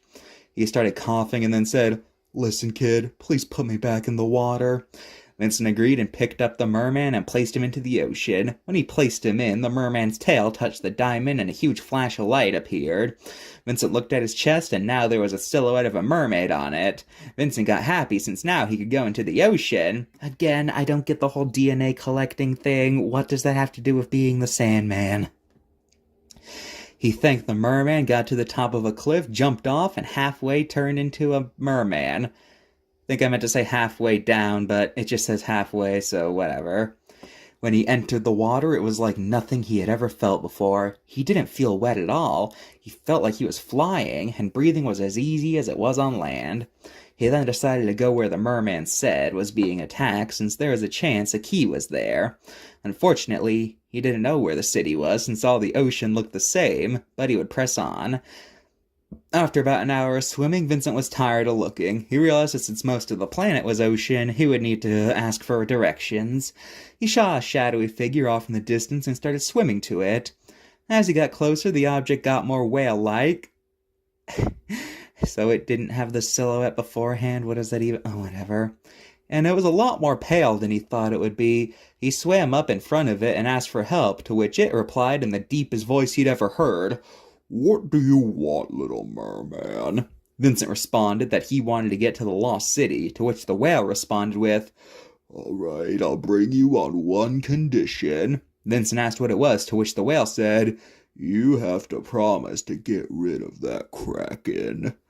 Vincent agreed, and the whale sucked him into his gullet. So Moby Dick just ate him? Okay. After about 10 minutes, the whale dropped him off near the lost city's limits. Vincent looked at the sign nearby, and it said, Atlantis, population 578. That's a weirdly specific number. Vincent heard someone and quickly dove behind the sign. He peeked around and saw 3 mermaids swimming along, talking about how both their king, queen, and prince are all missing, and how the kraken is just swimming around without a care in the world. That is weirdly flowery language when you're under attack by a creature. Vincent swam up to them and introduced himself, to which one mermaid said, "I don't think I've seen you around these waters. Are you from the east?" The smallest of the 3 then swam up and said, "I like your gem. Is it a sapphire or an aquamarine?" The 2 other mermaids pulled her back and apologized about her. Vincent then asked if he knew where the kraken was, but they unfortunately didn't know. However, one mermaid said that maybe Grandma knew. The mermaid started swimming and Vincent followed. On the way there, Vincent asked who Grandma was, to which the eldest mermaid responded, "She's the oldest living mermaid as well as the wisest thing in the ocean." Vincent understood and followed the mermaids until they reached a building that said Grandma Mermaids. She actually calls herself that, okay. House. Visitors always welcome. Everyone swam in and approached a dark room. Dark room? What? Do mermaids have lighting or something? Oh, whatever. When they got there, a very decrepit-looking mermaid appeared. She was in bad shape and looked like a living corpse. So yeah, one idea I had for mermaids is that older ones looked like the Fiji mermaid. Not really a bad idea, just something I wanted to point out, and that's what I was trying to go for appearance-wise with this character, so picture that whenever you hear her or something, I don't know. She spoke in a high-pitched, gravelly voice. "Ah, my 3 favorite customers, what have you come to Grandma for this time?" The eldest mermaid said they needed to know where the kraken is. Grandma sighed and reluctantly agreed. She whistled out, and out came a... What? Hold on. Grandma sighed and reluctantly agreed. She whistled out, and out came a black wish with 5 bright, glowing yellow stripes. I think I meant to write fish there, but I wrote wish, so I don't know. And what am I describing here? It just says bright fish with 5 yellow lights. What? Okay, then. I don't know what this was meant to be. Grandma shoved a bunch of herbs down its throat and then started commanding the fish to share its memories. The herbs and the fish eyes became white, and a beam of light shot out of its mouth and onto the wall, showing a picture of a large sandy area. So I guess if you just shove a bunch of crap in this fish's mouth, it'll display its memory. What? This feels like a really weird thing to just drop and not elaborate on what's happening here. Vincent knew what to... Anyway. And onto the wall showing a picture of a large sandy area. Vincent knew what he had to do and quickly swam out of there to get to the place shown on the image. He swam and swam faster and faster when he heard something calling out to him. He turned around and saw the 3 mermaids chasing him. They told him it would be very stupid and dangerous to try to take on something massive that had 10 arms. Vincent said he could do it, but the eldest mermaid stopped him in mid-sentence and told him there was only one thing they could do if the kraken is out, but no one has ever managed to do it. They told him that in the far corner of the ocean, there was a gigantic white mermaid who was the only one who could possibly beat the kraken. Then why the heck did no one else try to go for it? Why does Vincent have to do this? Why does he have to be your pawn for this? Unfortunately, he was in a very bad part of the ocean and is a very heavy sleeper. Vincent said he would wake him up, and the 4 started swimming. They swam past some dunes with strange rock formations on them. The mermaids looked confused, and when Vincent asked why, they said they don't remember the formations being there. Vincent swam up to the main rock, and when he did, one piece of the rock started moving around, revealing a giant eyeball. Vincent could do nothing but float there, frozen in fear. The rocks then turned red and lost texture. The massive creature burst out of the sand, revealing itself as a squid the size of a cruise ship. Kinda too small for the Kraken. I'm pretty sure it was said to be so large you could mistake it for an archipelago. Kinda nerfed the Kraken here, all honesty. Vincent knew that this was the Kraken, and quickly realized he was in over his head. Vincent and the mermaids quickly started swimming out of there, but the Kraken launched one of its tentacles towards the group, grabbing the smallest mermaid. Don't you mean the littlest mermaid? Eh? Seeing this, Vincent charged towards the cephalopod, and when he was above the tentacles, he turned into an ogre and fell onto the tentacle. Kind of sloppy. You didn't need that second tentacle. You could just say onto it, but whatever. He pulled on the tentacle. Again, why did I have to say tentacle 3 times in a row? And it came loose, releasing the mermaid. The Kraken, now angry that Vincent let its lunch go out, released a huge cloud of ink. As if that wasn't bad enough, Vincent quickly found out ogres can't swim and started sinking. If tried turning back to a mermaid, but right before he did, the Kraken grabbed him and tossed him towards the horizon, whereupon Vincent landed in the water with a huge splash and sank right to the bottom, where he was greeted by a creepy-looking cave. He turned into a merman and swam in to see what he could find. He followed a light source off in the distance, and as he got closer, he noticed something big was in the same room as the light. He looked up and saw it was a giant white merman. Vincent was at a loss for words when the merman looked down at him and asked what he wanted. Vincent told him about the Kraken, and when he heard that name, he got mad. Why, that slimy no-good ink shooter! I told him if he ever harassed Atlantis again, I would rip him limb from limb! He then stormed out of the cave, tearing it apart in the process. Then how did he get in if apparently he's larger than the cave and... oh, whatever. Vincent grabbed onto his tail fin, and the two got back to Atlantis in record time. The white mermaid looked around and saw the Kraken off in the distance. He shouted at the squid, "Hey, you no-good fish breath ink shooter, you're dead." Man, these are really top-tier insults. By the way, if you're wondering, the giant white merman is based on that one cryptid, the Ninjin, whatever it's called, that giant humanoid thing. Yeah, that's what I based him on. Just look it up. Just look it up if you want to know more. The Kraken did not look happy to see him, and the two of them charged at each other and started to fight. Both of them started throwing each other around, and neither seemed to have the advantage. Eventually, the merman got the Kraken into a chokehold and started squeezing him like a lemon. This made the squid nauseous, and it vomited all over the place. The merman let him go, and the Kraken swam off scared. Vincent noticed in the pile of fish guts was the final key. He swam over and picked it up, but before he left the mermaids he was with earlier... What? You don't say what they did, you just immediately say that, and then you say what they did. The eldest mermaid thanked Vincent for saving them and kissed him on the cheek. He didn't know what to say and swam back to the surface. He could see the shore and started swimming back when all of a sudden a fog bank rolled in. Oh, no, wait, no, I wrote a bank. Vincent turned around and saw a ghostly ship heading his way. Oh my gosh, is it the Flying Dutchman? He looked at the hull of the ship and saw the two vampires that had been following him. What is the point of these two? Genuinely, what have these two provided? Vincent was getting sick of them. If even the characters in a story are getting sick of something, that probably means it was a bad thing, but... So he swam over to the boat and ripped a piece of it, filling it with water. The two vampires ran around in circles and jumped overboard as the ship went under. Vincent turned into a dragon and flew off to the castle. One of the vampires said, "You know, Bella, I'm starting to think that kid is always one step ahead of us." To which Bella replied, "I knew it was a dumb idea to steal this boat." "Well, it's not my fault you can't sail," said the lanky vampire. "Wait a minute. What city are we above?" said Bella. The other vampire looked down and saw they were above a city that was definitely not Atlantis. The water then turned green as green tentacles came out of the water, dragging the vampires under. Am I implying they were above Cthulhu City? Ryala, however it's pronounced? That's a weird thing to just drop and not elaborate. That's such a distracting reference if you don't know what I'm talking about. Meanwhile, in the hole of the man made of sand, I forgot he was still a character, honestly. He was taking a nap when he woke up to a sound at his door. He immediately jumped up and got into a fighting stance. The room then started to fill with shadow people, all mockingly laughing at him. He wasn't impressed, until he heard a voice say, "Hello, brother." Okay, so I guess this is just straight up the Sandman. He's not in the gym in this version. He owns the gym, and it's like the source of his power or something.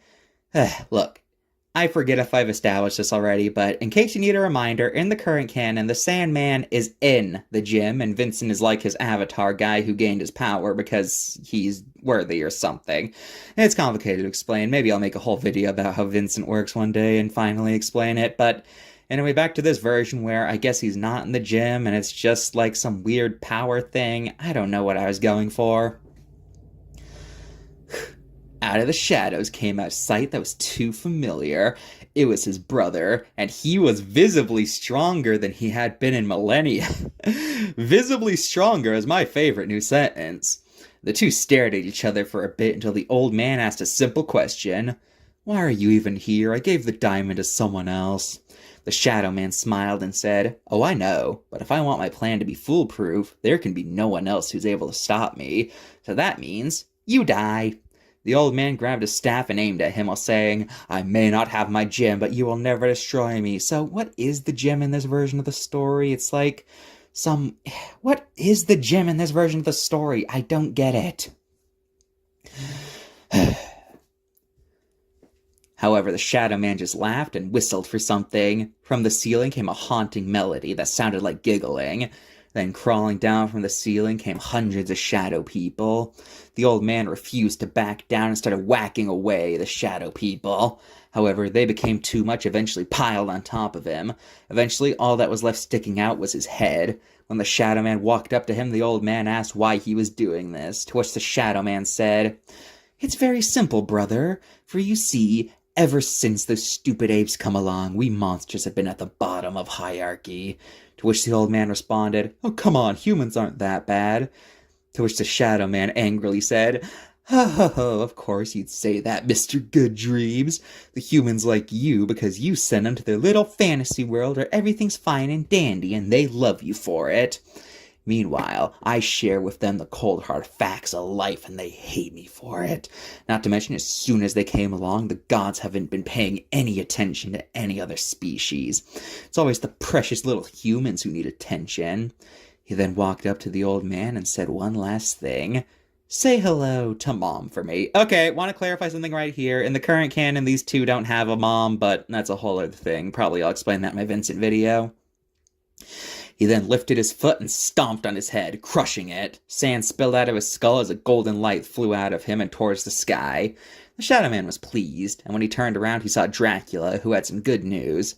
My king, we did it. Me and my vampires captured everything that pesky human found dear. The two were about to leave when two vampires came in with pitch black eyes shooting out of their mouth. Hold up. The two were about to leave when two vampires came in with pitch-black eyes and tentacles shooting out of their mouths. They were speaking an unidentified language. Dracula smacked them and asked what was wrong with them. The skinny vampire shook his head, getting rid of everything, and said, My count, we have terrible news. The kid we've been trying to kill. He's collected all the keys, and he's on his way to the castle. Dracula got sheepish when he heard that, and nervously looked at the Shadow Man, who was steaming with rage. He said, You mean to tell me every single monster has failed me, and that kid is on his way to the castle? Spike started erupting from his back before he stopped, calmed down, and turned back to normal. He then said, Fine, if that's the way he wants to play, we'll play. Dracula, I need you and the other monsters in the castle to create a distraction. He then left the area. Vincent stood on the edge of a hill as he looked down upon Nightland. It was a land where the sun never rises and there is an artificial moon absorbing all the sunlight. Vincent was tense about this, but he knew he had to get into that castle if he were to ever stop the Shadow Man. When Vincent walked down and into town, he realized that since he had made a lot of enemies, he would have to blend in. He remembered that during his first confrontation with the vampires, they touched his diamond. So Vincent turned into a vampire and started walking along through the dark streets paved with uneven gravel. As he got closer to the castle, Vincent felt like he was being watched from every direction. He tried to ignore those thoughts, but they kept coming. He kept walking like this until he finally reached the castle. When he reached the front gate, the keys he collected floated into the air, fusing into one singular key. He put the key into the lock and went inside the dark foyer. He looked out the walls and saw they were covered in paintings depicting horrible things being done to humans. Oh, finally leaving something to our imagination, not just describing what everything is. I'm improving. Just then, Vincent felt something breathing on his back and quickly turned around to face a large werewolf with black fur and a huge scar on its shoulder. It bent down to him and growled right in his face. Vincent wasn't afraid, however, and slapped the wolf across the... What? Now the wolf was furious. It got down on its hind legs and charged at Vincent. Vincent then started to run around the room when he realized something. He stood right in front of a wall and got the wolf to charge. Bullfighting technique, I see.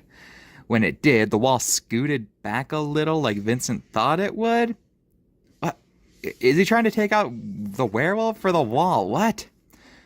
So he did it again and the wall got even more damaged. Oh, no, wait, no. More damaged, not damaged. My mistake. Vincent stood there one more time, and now the werewolf was charging at cheetah-like speeds. It pounced towards Vincent, but he jumped to the left, causing the wolf to go right through the wall and into the castle moat. Vincent knew he only had a few minutes before he came back, so he ran upstairs. When he ran upstairs, he saw a table with several chairs around it. As he was examining them, he heard a voice say, "Going somewhere?" Vincent turned around in shock and came face to face with someone who looked like a large buff man with green skin. Vincent asked if he was Adam Frankenstein. What? To which the creature confirmed it was. Vincent tried talking to him, but Adam refused to listen and said, "Listen here, little boy. You think you're so great because you got all the keys and got past the guard wolf? But I warn you, I won't be so easy." Vincent then thought about what to turn into and quickly turned into an ogre. The two started wrestling each other, but to Vincent's surprise, Adam was almost strong as he was, and neither of them seemed to have an advantage. The two titans started rolling around trying to strangle each other. Vincent could feel himself tiring out and knew it was only a matter of time before he would pass out. Vincent then got the idea to bite the creature's hand. When he did, he jumped up screaming in pain. Inaccurate. We all know Frankenstein's monster can't feel pain. I think. I know that's true in the movie canon. I don't know if that's the whatever. Debate about this in the comments. At which point Vincent charged him and sent him flying out the window and into the moat. Is that going to be your only strategy? Constantly getting ring outs? Because this does not really reflect well on you as a fighter if you always have to win by technicalities. You know what I mean? Vincent looked out the window, waved farewell, and went upstairs. You cheeky son of a gun. He got upstairs and entered a room with a lot of books about magic. Vincent saw one open book on a table and started reading it. The page was a section about petrification. It talked about what causes it and how to do it yourself, but most importantly, it had cure for petrification, how convenient, which was to rub the blood of the petrificator, I don't think that's a word, on the victim. Vincent took a mental note of that just in case and put the book down. However, what he didn't notice was that he was floating. How do you not notice that? I feel like that'd be more obvious. He started freaking out and heard a haunting cackle. Looking down, he saw the infamous witch Baba Yaga. She looked at him and said, "Oh, hello, Sonny. I just saw you reading that book, so I decided to play a little joke on you." Vincent said, "Put me down, you hag." "Well, if you insist," she said, dropping him to the ground with a thud. Vincent was clearly annoyed, to which the witch said, Hey, chill out, as she summoned a blizzard that covered the room. Vincent had enough by this point, so he turned into a dragon and melted all the snow away. After he did that, Yaga then said, that was shocking, as she summoned a large sparkling cloud that chased Vincent all around the room. Vincent then got an idea for getting rid of it. He turned into a unicorn and ran directly under the cloud. When the lightning came down, he stuck his horn up, and since his horn was made of keratin, the lightning got absorbed into it with no effect on him. I don't think that's how it works. Also, is this the only time the fact that Vincent can turn into a unicorn is going to have any relevance in the story? Why did I do this? Like, this is the most pointless transformation I've ever seen. And again, I don't think that's how that works. I think that would just melt your horn off and then you'd still get fried anyway. Like, do rhinoceroses often get struck on their nose horns or something? Did Triceratops get struck on its horns? What is this?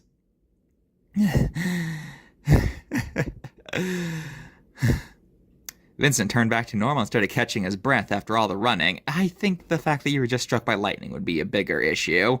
When Yaga said, "Oh dear, someone getting winded?" as she started spinning around, faster and faster until eventually she was a tornado that started chasing after Vincent.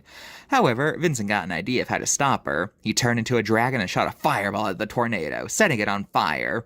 She quickly got out of the tornado, but was still burning while shouting, "Hot, hot, hot, hot, get it off, get it off, get it off!" She tried making rain clouds, but clouds ended up being made of fire. Finding no other option, she jumped out the window into the moat below. When she landed, she looked at Vincent and told him, "When I get back up there, I'll rip your eyes out and feed them to a zombie!" Vincent ignored the comment, picked up the spellbook, and went upstairs to the final floor. When he reached the final floor, he saw the door leading to the Shadow Man's room, but halfway to the door, something dropped to the ground in front of him. Rising up from the ground, Vincent realized it was none other than Count Dracula, the ruler of the vampires. He gazed down at him with his iridescent red eyes and said, "So, you're the one who's planning to stop us. I thought for sure someone like you would look a little different." He chuckled and then said, "Well then, I guess it's time for you to die." He then lunged at Vincent, grabbing him, and then went for the neck. Before he could, however, Vincent quickly slammed his hand on the diamond — I'm totally just ripping off Ben 10 — and turned into a vampire. When Dracula started sucking his neck, no blood was flowing. He let go of Vincent and said, "Looks like you're on my level now. This should be interesting." He let out a ghoulish laugh as his body started to morph. His body started getting hairier, his cape became part of his arms, and his ears started going to the top of his head. Afterwards, he resembled a vaguely creature bat. What did I write here? Afterwards, he vaguely resembled creature bat that... Yeah, let's just pass by that. He flew towards the ceiling and swooped down at Vincent. Vincent quickly jumped out of the way, picked up a chair, and when he came down again, Vincent bashed the chair on his head, shattering it to pieces as he's going for the WWE technique now. Dracula didn't even flinch and started laughing, saying, "You really thought that would work? You're dumber than I thought." Unfortunately, he didn't notice Vincent's repressed smirk. Quickly, Vincent turned into an ogre, picked up one of the shatter pieces, and jammed it right through Dracula's heart with a force comparable to getting hit by a truck. Dracula screamed in pain as a black liquid started gushing out of his chest. He then collapsed on the floor as he bled out. Vincent then heard a gasping noise behind him, prompting him to turn around when he saw the two vampires who had harassed him throughout his journey. What was the point of these two? Vincent thought they were going to kill him, but then something unexpected happened. The two vampires picked him up and they started thanking him. I feel like this should have been established earlier. Vincent was very confused, and the big vampire simply said, "Thank you." The two vampires then opened a closet that was full of barrels of blood with the letters AB negative on them. Ah ha ha ha ha! They picked up as much as they could carry and ran off. Vincent was confused and ran up the stairs to confront the Shadow Man. We're almost done here, folks, don't worry. When Vincent reached the top floor, he peeked in the door and saw the Shadow Man sitting there, reading a book. Vincent quietly opened the door and started to sneak up on him for a surprise attack. But as soon as he walked in, the Shadow Man looked right at him with his blank, expressionless face. Vincent felt a cold chill in his spine as the Shadow Man said, "So, finally made it, have you?" He put the book down and walked towards Vincent. "So you're the one I've been hearing about, the one who got past all my henchmen, and the one who's now here to kill me." Vincent was trying his best to hide his fear, but it was pretty useless. There was something about him that creeped him out more than anything he'd ever come across. However, he knew he had to defeat him, so he lifted his fist to attack, but the Shadow Man's hand extended out, grabbed his fist, and then forced him to the ground. He stood on top of Vincent and said, "You really thought it would be that easy, didn't you?" Vincent tried getting up, but he felt paralyzed. Then he felt something cold going along his chest. He looked up and saw the Shadow Man's hand wrapping around the gem. Vincent was confused since every other thing that had touched it had become a part of it. What? No, they didn't, get absorbed. It just collected their DNA or something. The Shadow Man could tell Vincent was confused and said, "Oh yeah, I bet Sandy Boy didn't tell you this, but only creatures that have DNA can be copied." Before Vincent could speak, he felt a sharp pain, even worse than when the diamond was put in. Looking back at his chest, there was now a large hole that was gushing blood. Vincent could feel his energy slipping away faster and faster as the Shadow Man simply said, "Shh." Vincent looked up at him, and the two glowing red eyes started to wrap... Vincent looked up at him, and two glowing red eyes started slowly opening on his head, and when Vincent saw them, everything went gray and he blacked out. When he came to, he saw he was lying on a field of black grass. He looked up and saw a sky that was completely black. No stars, no clouds, no nothing. He looked around and saw that this field just seemed to go on forever. Vincent started wondering what was happening when he felt something crawling on his hand. He looked down and saw there were 20 tiny bugs on him. He tried shaking them off, but whenever he did, they just came right back. Even worse, more and more bugs started crawling on him. He got up and started running, but when he turned around, he saw all the bugs chasing after him in a massive swarm that kept getting bigger and bigger. As Vincent ran to the field, it seemed to keep shrinking and shrinking. It was getting narrower and narrower until eventually it stopped. Vincent saw the bugs were right behind him and decided to jump. As he was falling, he saw visions of every bad thing he had ever done throughout his life playing. When he hit the bottom, Vincent was on the verge of tears and curled up in a fetal position. But then he saw a glowing light in the distance that was getting closer and closer. When it got really close to Vincent, he realized it was the man who gave him the gem. When Vincent saw him, he almost burst into tears. Vincent ran up to him and fell to his knees sobbing, and said, "Oh, I'm sorry, I tried to stop the Shadow Man, but I failed." The old man put his hand on his shoulder and said, "My dear Vincent, you have not failed anyone." Vincent looked up and asked what he meant. At which the old man smiled and said, "You still have time to stop him." Vincent felt more confident, but then he realized the diamond was stolen, and he asked how he was supposed to defeat the Shadow Man, to which the old man reached into his pocket and gave Vincent a handful of sand. He could tell Vincent was confused, and he said, "Be very careful with that. It's your only hope of getting the diamond back and defeating him." He then touched Vincent's head, and Vincent sprang up, still on the floor of the castle. He looked into his hand and saw he still had the sand. He remembered what the old man said and started looking around the room for something to put the sand in. Eventually, he found a bottle and put the sand in it. He then started walking downstairs, wondering where he was going to find the Shadow Man when he heard a familiar voice say, "So, you thought you could just toss us out of the window and be done with us, eh?"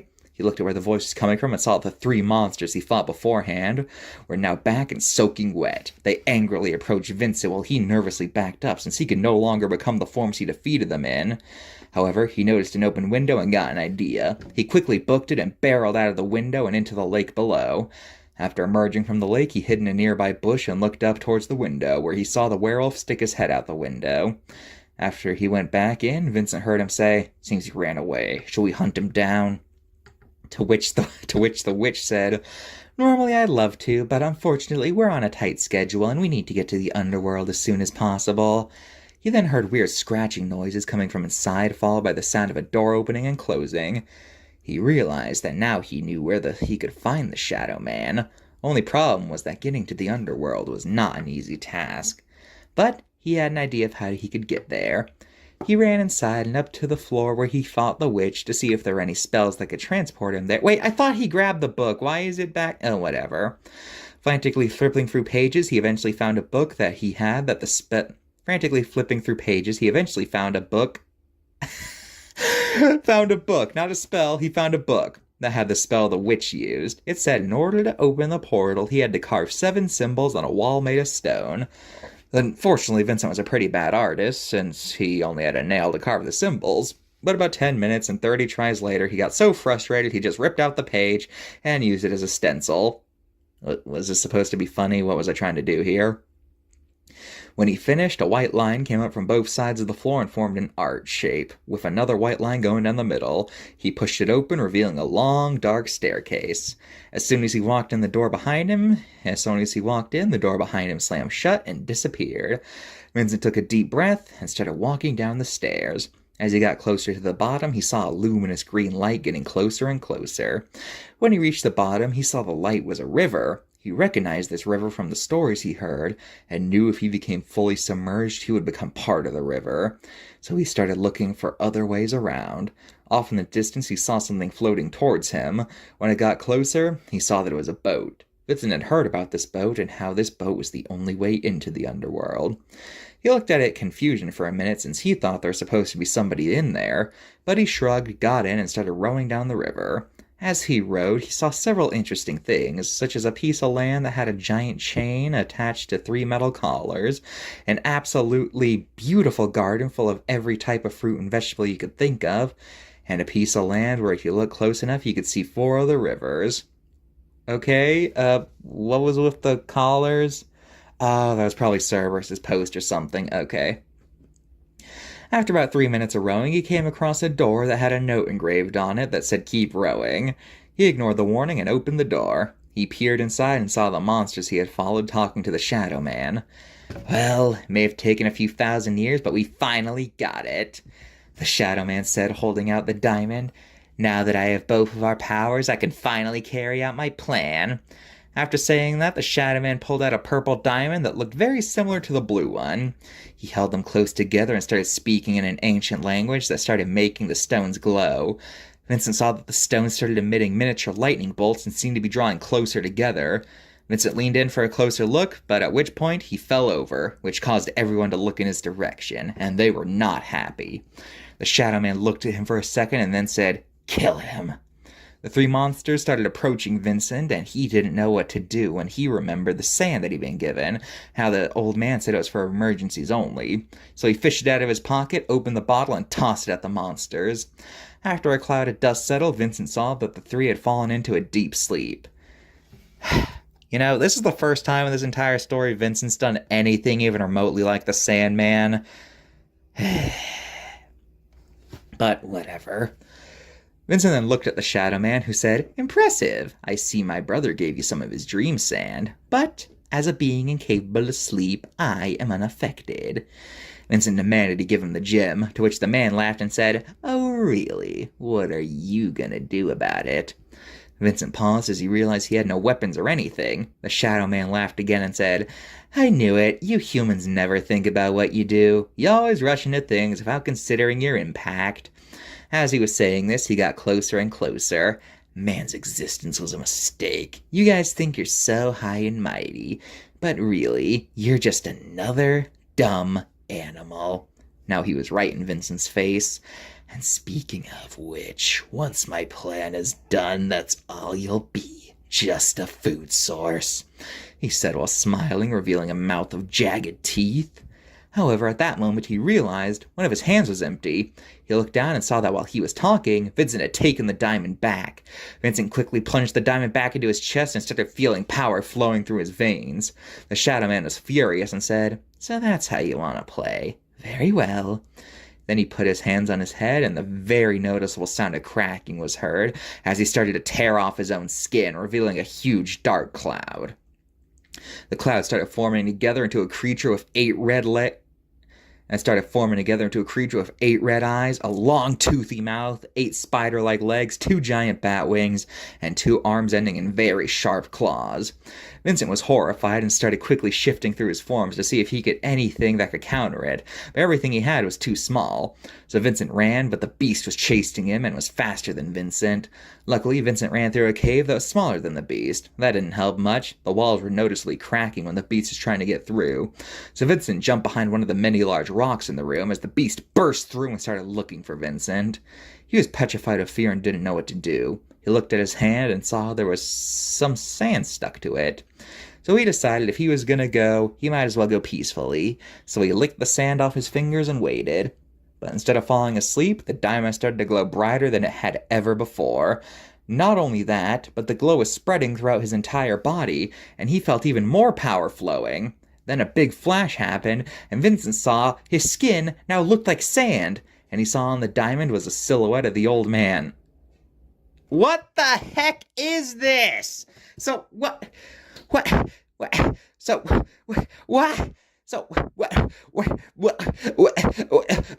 okay, so let me try to think about this. Okay, so I am trying to think about this. Was the old man literally the Sandman, or was he just another host? Because they talk like, is the boogeyman even a host in this story either? But, and also, was this what he was planning from the start? What if Vincent just threw the sand right there and all of it? No sand got stuck or anything. Was that... What is this whole... You need his... I do not understand what's going on. No. And also, If it couldn't even collect the Boogeyman's DNA, why would it collect the Sandman's DNA if one, it should already have him? If he's inside the gem, I think. I've already forgotten if he is in this version or not. But also, why would sand have DNA? You just said it doesn't work on beings with no DNA. What is going on here? This is so stupid. Okay, we're almost done. Let's just finish this. Vincent was shocked and amazed when he heard a voice behind him say, "Found you!" He turned around and saw the Shadow Man staring at him. Vincent quickly jumped with fright and put his hands out of fear. But when he put his hands out, a stream of sand burst from them, knocking the Shadow Man back. Vincent laughed a bit when he realized this, to which the Shadow Man said, "No, it can't be."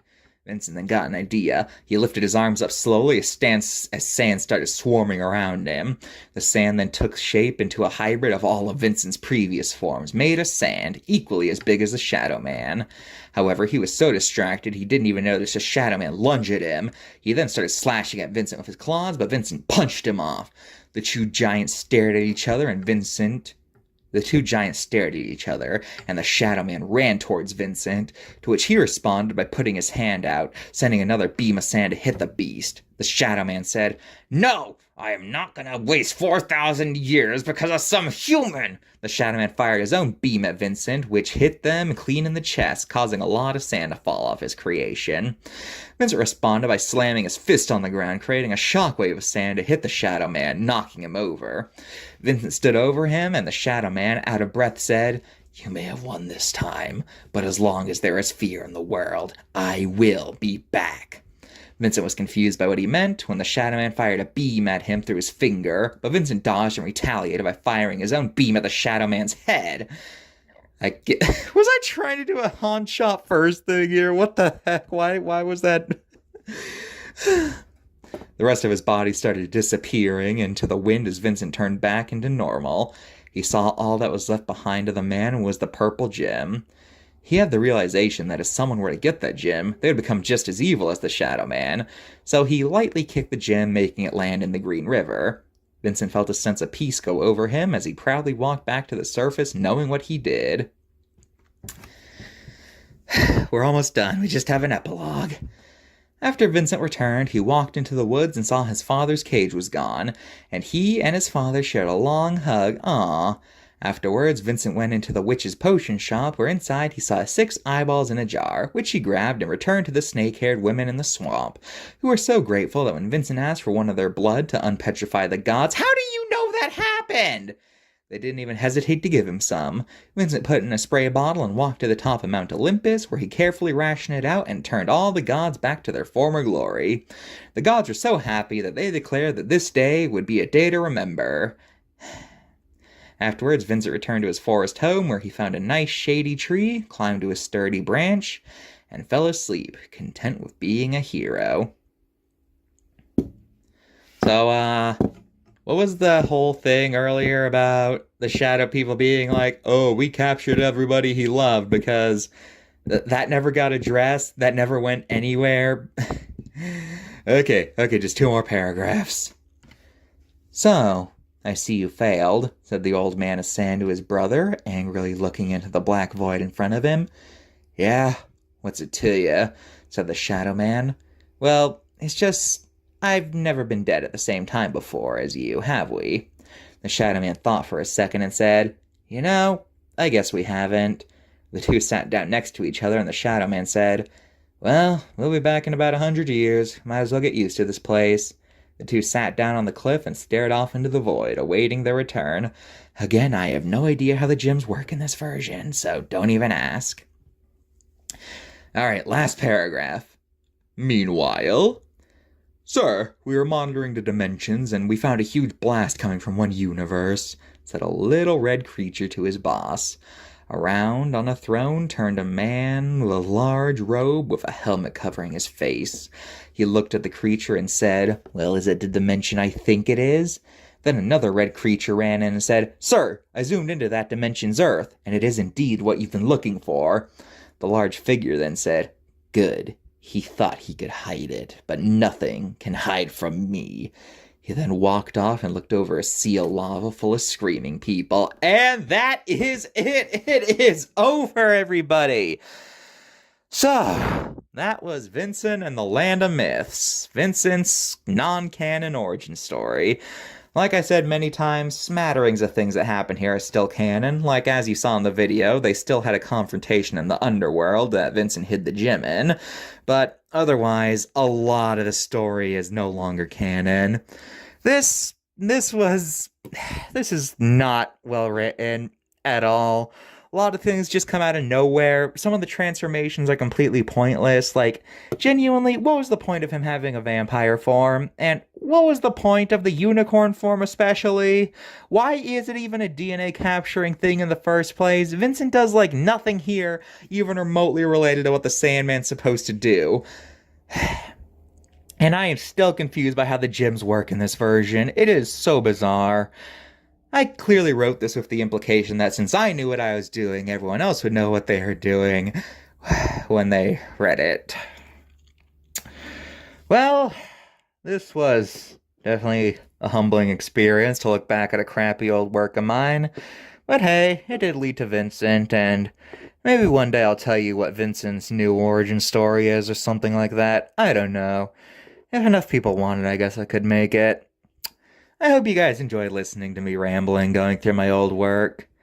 You know, I actually planned to write a sequel to this, where Vincent would actually have to fight Satan, and at the same time, there was gonna be another story about Vincent getting a girlfriend who was obsessed with monsters, and yeah, I don't know why I thought Vincent needed a girlfriend. He does not. I do not like the idea of Vincent being in any relationship whatsoever. So, yeah. But as we can see in my videos, Vincent did end up fighting the devil in some way, so, you know, recycling and all that. I hope you guys enjoyed, and I'll see you guys soon. Goodbye.